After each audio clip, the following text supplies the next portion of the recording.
Hi friends, வணக்கம் and welcome to எங்கள் வீட்டு சமையல்.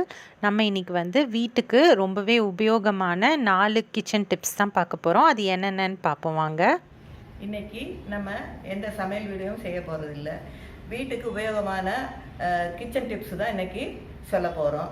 அதாவது சில பொருட்களை வீட்டில் இருக்க நம்ம சில பொருட்களை பாதுகாப்பாக ரொம்ப நாளைக்கு கெட்டு போகாமல் எப்படி வச்சுருக்கலாம்னு சொல்கிற டிப்ஸ் தான் இன்றைக்கி சொல்ல போகிறோம். எப்படி அந்த டிப்ஸ் என்னன்னு பார்ப்போம் வாங்க. இப்போ இந்த புது தொடப்பம் ஒன்று வாங்கியிருக்கோம். இந்த புது தொடப்பத்தை வச்சு நீங்கள் வீடு பெருக்கினீங்கன்னா நிறைய தூசியாக வரும். அந்த தூசியை எப்படி ரிமூவ் பண்ணுறதுன்னு இப்போ பார்ப்போம் வா.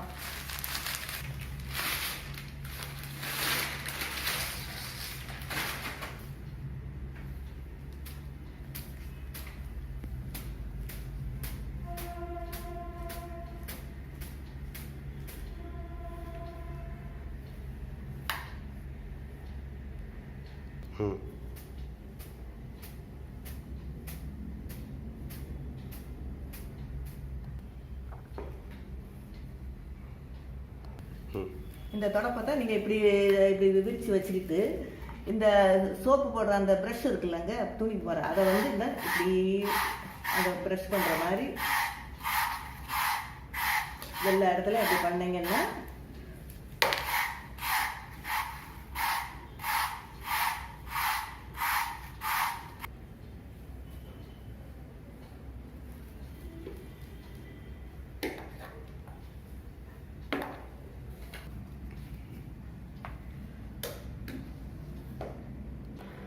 இப்போ ஒரு பக்கெட்டில் நீங்கள் தண்ணி எடுத்துட்டு இதை இந்த இதை நல்லா டிப் பண்ணிங்கன்னா மீதி இருக்கிற அந்த இதில் இருக்கிற அந்த தூசி எல்லாமே நல்லா போயிடும்.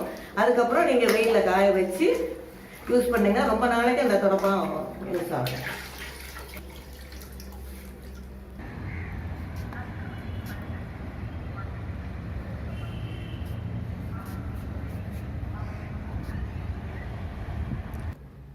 இப்போ இது நல்லா காஞ்சிருச்சு. காஞ்சதுக்கப்புறம் இது நீங்கள் சில நேரம் நீங்கள் கட்டிலுக்கு அடியில் சோபா கடியில் ரொம்ப சின்ன குறுகலான இடத்துல பெருக்கத்தில் இதெல்லாம் இந்த இது உடஞ்சி போகும். அப்படி உடையாமல் இருக்கிறதுக்கு நம்ம இந்த மாதிரி தலைக்கு போடுற சின்ன இது இருக்குல்ல, ரப்பர் பேண்டு, அதை எடுத்து நீங்கள் வச்சு இப்படி போட்டிங்கன்னா அது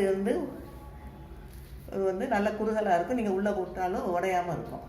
அப்படியே ஃப்ரெஷ்ஷாக இருக்கிறது எப்படின்னு தான் நம்ம இந்த டிப்ஸில் சொல்லியிருக்கோம். வாங்க எப்படி இந்த டிப்ஸ் எப்படின்னு பார்ப்போம். இப்போ இந்த மல்லி செடியை ஒரு நல்ல அகலமான பாத்திரத்தில் போட்டுட்டு தண்ணி ஊற்றி நல்லா அதை க்ளீன் பண்ணிடுங்க. அதுக்கு வேரெல்லாம் நம்ம முதல்ல எடுத்து தான் வச்சுருக்கோம். அதனால் அதை க்ளீன் பண்ணிவிட்டு அதை நல்லா ஒரு இதில் ஒரு வடிகட்டியில் அதை ஸ்டோர் பண்ணி வச்சுருங்க, நல்லா காயிற வரையும்.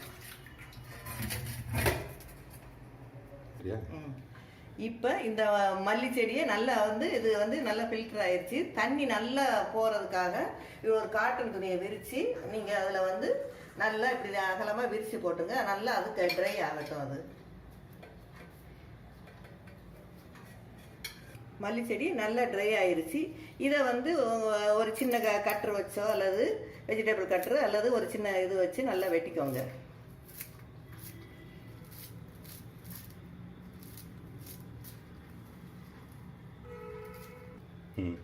இது இப்போ நல்லா ட்ரை ஆயிடுச்சு உங்களுக்கு. அப்போ நம்ம ஒரு கண்ணாடி பாட்டில் நல்ல ஏர் டைட்டு உள்ள மூடி உள்ள ஒரு கண்ணாடி பாட்டில் தான் எடுத்து வச்சுருக்கோம். அதுக்கு ஒரு டிஷ்யூ பேப்பரும் வேணும். அந்த டிஷ்யூ பேப்பரை இப்படி நம்ம அடியில் நல்லா இப்படி உள்ளே விட்டுக்கிடணும். இப்படி உள்ளே விட்டுட்டு இந்த இதை கொஞ்சம் கொஞ்சமாக எல்லாத்தையும் ஃபுல்லாக எடுத்து போட்டுடணும்.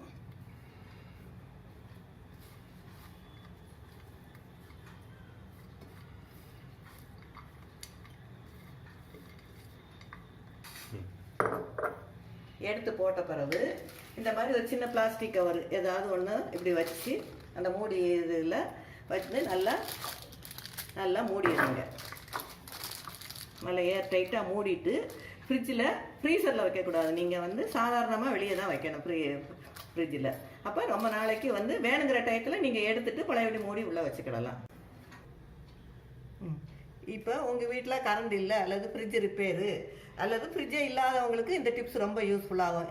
இந்த மெத்தடில் நீங்கள் வச்சிங்கன்னா ஒரு 4 நாளாவது ஃப்ரெஷ்ஷாக இருக்கும். அதாவது ஒரு கண்ணாடி பாட்டிலில் 3/4 அளவு நீங்கள் தண்ணி எடுத்துக்கோங்க. எடுத்துகிட்டு நல்லா வேர் முங்குற மாதிரி அதில் டிப் பண்ணி இப்படி வச்சிடணும். நீங்கள் வச்சுட்டு இப்படியே வச்சுருந்தேன்னா உங்களுக்கு தேவையான டயத்தில் நீங்கள் மேலே வெட்டி எடுத்துக்கிடலாம். கீழே வந்து ஆனால் டெய்லி தண்ணி மட்டும் மாற்றிக்கிட்டே இருக்கணும். வச்சுருந்தீங்கன்னா ஒரு 3 நாள் அல்லது 4 நாளைக்கு நல்லா ஃப்ரெஷ்ஷாகவே இருக்கும். இப்போ இந்த காலிஃப்ளவரையும் இந்த முருங்கைக்காவையும் ரொம்ப நாளைக்கு நம்ம ஃப்ரிட்ஜில் ஃப்ரெஷ்ஷாக எப்படி வச்சுருக்கிறதுன்னு தான் இந்த இதில் டிப்ஸாக சொல்ல போகிறோம்.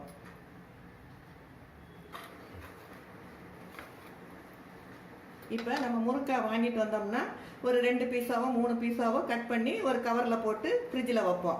அது பார்த்திங்கன்னா ஒரு 2-3 நாளில் தண்ணி இறங்கி உங்களுக்கு இந்த முனையிலெல்லாம் கொஞ்சம் அழுகிக்கிட்டே வரும், அது வேஸ்ட்டாக போயிடும்.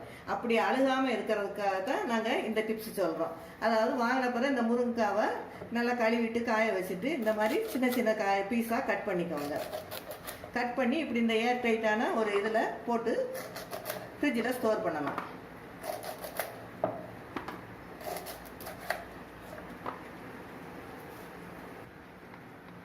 பிறகு இந்த மாதிரி ஒரு ஒரு ஏர் டைட்டான பாக்ஸில் போட்டுட்டு இதை நல்லா இப்படி நல்லா மூடிடுங்க. மூடிட்டு நீங்கள் ஃப்ரிட்ஜில் வச்சுட்டிங்கன்னா தேவைப்படும் போது மட்டும் நம்ம எடுத்து அதை யூஸ் பண்ணிக்கலாம். ரொம்ப நாளைக்கு உங்களுக்கு இந்த முருங்கைக்காய் வரும். இப்போ இந்த காலிஃப்ளவரை நம்ம வாங்கிட்டு வந்தோம்னா முழுசாக தான் ஸ்டோர் பண்ணுவோம். அப்போ இந்த லீஃபி பார்ட்டை முதல்ல கட் பண்ணுவோம். இப்படி கட் பண்ணி எடுத்துட்டு அப்படியே ஒரு கவரில் போட்டு வைப்போம். அப்படி போட்டு வச்சிங்கன்னா என்ன ஆகும், இந்த இந்த இந்த உள்ள இருக்கிற பார்ட்ஸ் எல்லாம் பார்த்திங்கன்னா கருப்பாக ஆகி அழுக ஆரம்பிச்சிடும். அப்படி அழுகாமல் இருக்கிறதுக்கு ஒரு டிப்ஸு தான் இப்போ நாங்கள் சொல்ல போகிறோம். இப்போ இந்த காலிஃப்ளவரில் வந்து நம்ம அந்த இலை பார்ட்ஸ் எல்லாம் நல்லா வெட்டி எடுத்துட்டோம். அதுக்கப்புறம் நீங்கள் இந்த சின்ன சின்ன இதாக வந்து இப்படி எடுத்து ஒன்றா பிச்சு தனித்தனியாக அந்த இதை காலிஃப்ளவரை இப்படி போடணும்.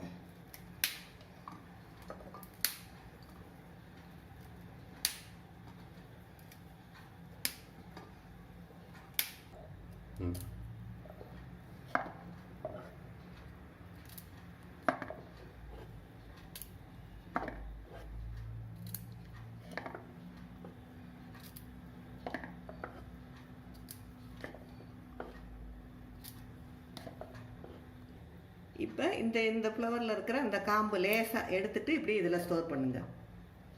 இப்படி எல்லாத்தையுமே ஒவ்வொன்றா இது பண்ணி கட் பண்ணி அந்த காம்பை லேசாக கட் பண்ணி இதில் ஸ்டோர் பண்ணுங்க. இப்போ எல்லா பூவும் நல்லா கட் பண்ணி இதில் போட்டாச்சு.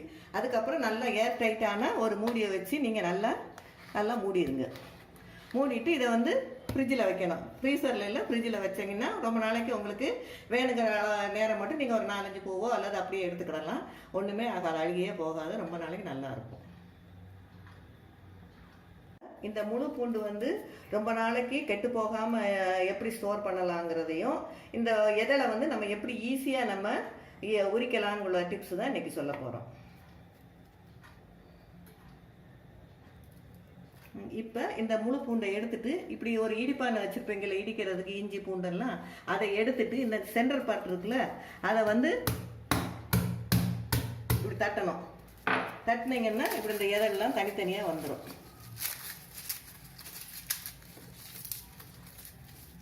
அதுக்கப்புறம் ஒவ்வொன்றா நீங்கள் இப்படி அதில் பிரித்து தனித்தனியாக போடணும். இப்போ எல்லாத்தையும் நல்லா எதெல்லாம் பிரித்து எடுத்தாச்சுங்க.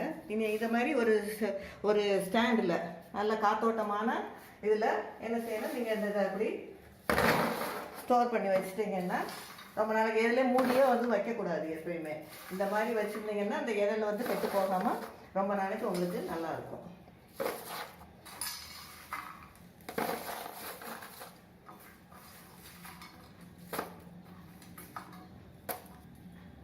இப்போ இந்த மாதிரி பல்ல எடுத்துட்டோம், நிறைய வெள்ளைப்பூண்டு பல்ல.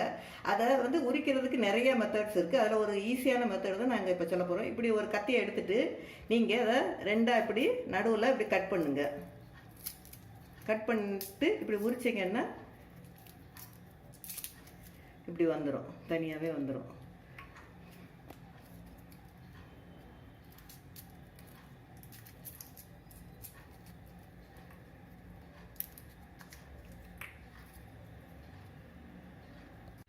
இந்த டிப்ஸ் எல்லாம் உங்களுக்கு ரொம்ப உபயோகமாக இருக்கும்னு நம்புகிறோம். இந்த டிப்ஸ் எல்லாம் உங்களுக்கு பிடிச்சிருந்தா கமெண்ட் பண்ணுங்கள், லைக் பண்ணுங்கள். நன்றி, வணக்கம்.